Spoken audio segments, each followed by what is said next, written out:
Good morning, women of grace. I want to enliven you this morning with a scripture nugget and a worship song. We are going to look in Habakkuk chapter 3. Before we do, I just want to explain a little bit of what's going on. So in the time that Habakkuk wrote this scripture, there was great war and devastation and famine and disease in his country.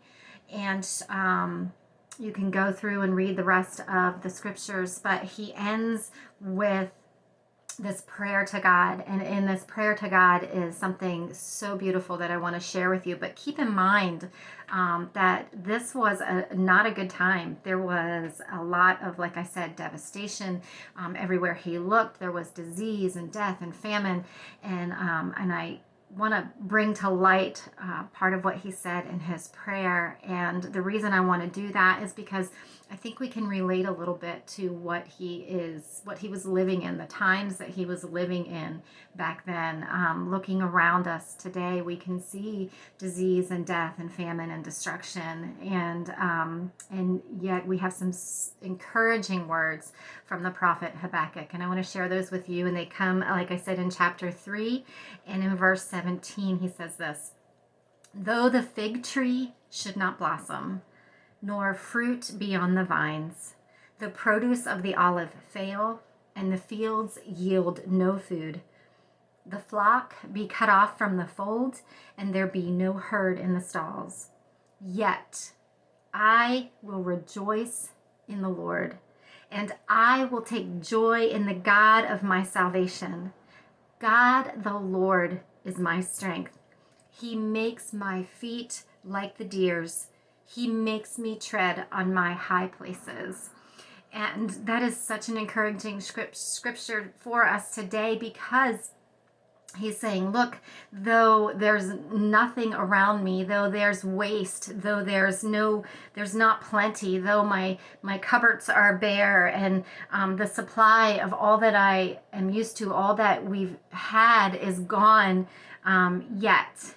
And I just love that, yet. In spite of all of it, yet I will rejoice in the Lord. And ladies, I want us to be enlivened with that scripture this morning and do just as the prophet Habakkuk did, to rejoice in the Lord. Take joy in the God of our salvation, the God who delivers. Salvation means deliverance. He is the God who delivers. He is God the Lord, our strength. And I want to encourage you with that scripture this morning. And then also the worship song that I want to share with you is by Elevation Church. And it is called Graves into Gardens. And here's why I want to recommend this song to you. Again, Elevation Worship.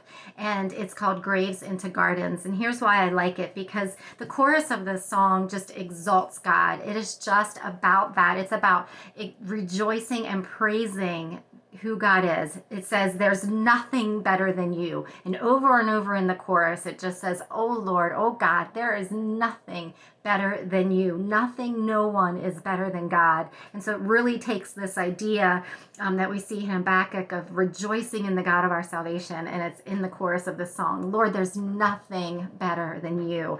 And then the song goes on in the bridge and talks about the deliverance of God, the amazing, miraculous things that God does. And he talks about how God takes mourning and turns it into dancing, and he takes ashes and things that are dead and brings them to life, and he takes things, graves, and he turns them into gardens, and he takes bones and he turns them into armies, and God takes seas and he turns them into highways, and all of these miraculous and wonderful and marvelous things that God does. And he says he's the only one who can. The song actually says, "You're the only one who can, God. You're the only one who can do these things. You're the only one who can bring life from death. You're the only one who can take what is dead, what is gone, what is ashes, and bring life and beauty and wholeness. You're the only one who can take all of these things and bring them back." And so I want to encourage you with that song this morning. I hope you'll take some time in the comment section. I'll put a link to the song, and just worship God for who he is. Worship him because he's the only one who's worthy, and worship him because he's the only one in whom we can find our hope and our deliverance. So that's my scripture nugget and worship share with you today. Be blessed, be enlivened, and walk in the fullness of Jesus today, women of grace. Love you and talk to you soon. Bye-bye.